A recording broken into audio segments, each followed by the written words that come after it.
దేవుడే నీ సమస్యలను చూసుకోవాలా? అబ్రహాము ఆ చోటికి యెహోవా యీరే అను పేరు పెట్టెను. అందుచేత యెహోవా పర్వతం మీద చూచుకొనును అని నేటి వరకు చెప్పబడును.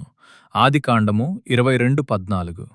మన ఆత్మీయ జీవితంలో మనం అనేకసార్లు నా జీవితంలో కష్టాలని, బాధలను, నిందలను, హేళనతో కూడా అవమానాన్ని, తీరని అప్పులను, పోరాడలేకపోతున్న దీర్ఘకాలిక సమస్యలను దేవుడు చూసుకుంటే బాగుండు, దేవుడే మన తల్లిగా, తండ్రిగా ఆ సమస్యల్లో కలుగజేసుకుని మన సమస్యలకు పరిష్కారం చూపిస్తే బాగుండు, దేవుడే తలదూర్చి మన బాధలను తీసివేస్తే బాగుండు అని ఆలోచిస్తుంటాము.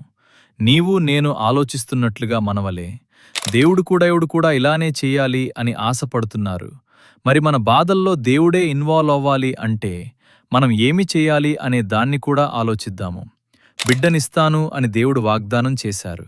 తాను చెప్పిన ప్రకారముగానే దేవుడు బిడ్డనిచ్చారు. మరి పరీక్షో లేక శోధనో ఆ బిడ్డను బలి ఇవ్వమని అబ్రహామును అడిగారు. దేవుని యందు ఉన్న ప్రేమను బట్టి, విశ్వాసమును బట్టి బిడ్డను బలి ఇవ్వబోతున్న సమయములో ఆ బిడ్డే ఇస్సాకు అడిగాడు. నా తండ్రి, నిప్పును కట్టెలను ఉన్నవిగాని దహనబలికి గొట్రపిల్ల ఏది అని అందుకు ఆ తండ్రి దేవుడే దహనబలికి గొట్రపిల్లను చూచుకొనునని చెప్పాడు. ఆదికాండము 22:7-8. దేవుడు చెప్పినట్లుగానే కొడుకుని వధించుటకు అబ్రహాము తన చెయ్యి చాపి కత్తి పట్టుకొనగా దేవుడే గొర్రెపిల్లను చూశాడు. ఇస్సాకు స్థానములో ఇస్సాకుకు బదులుగా గొర్రెపిల్లను వధించాడు అబ్రహాము. దేవుడు గొర్రెపిల్లను చూసుకోవాలి అంటే అబ్రహాము చేసిందేమిటి?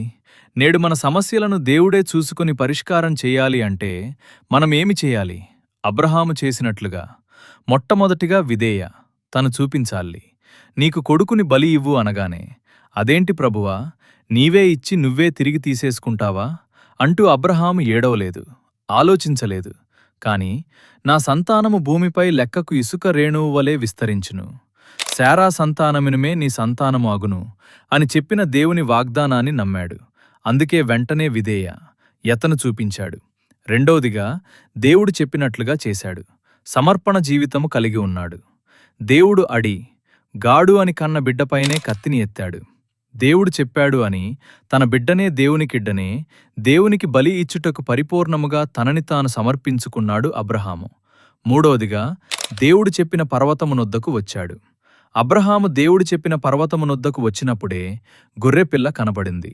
ఎప్పుడైతే నీవు నేను కూడా ఇదే విధముగా దేవునికి విధేయతను చూపించి మన జీవితాన్ని పరిపూర్ణముగా దేవునికి సమర్పించుకుంటామో అప్పుడే దేవుడే మన సమస్యలలో కలుగజేసుకుని పరిష్కారం ఇస్తారు.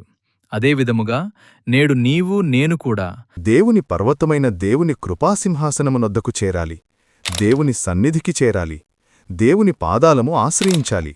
ఇలా ఎప్పుడైతే నీవు నేను సమర్పణా విధేయత కలిగిన జీవితముతో దేవుని కృపాసింహాసనమునొద్దకు చేరుతామో అప్పుడు దేవుడు కూడా మన సమస్యల్లో కలుగజేసుకుంటారు. దేవుడు మన సమస్యలకు జవాబునిస్తారు. ఈ వీడియో మీకు ఆశీర్వాదంగా అనిపిస్తే లైక్ చేయండి, షేర్ చేయండి. మరిన్ని ఆత్మీయ సందేశాల కోసం సబ్స్క్రైబ్ చేయండి. దేవుడు మిమ్మల్ని సమృద్ధిగా ఆశీర్వదించును.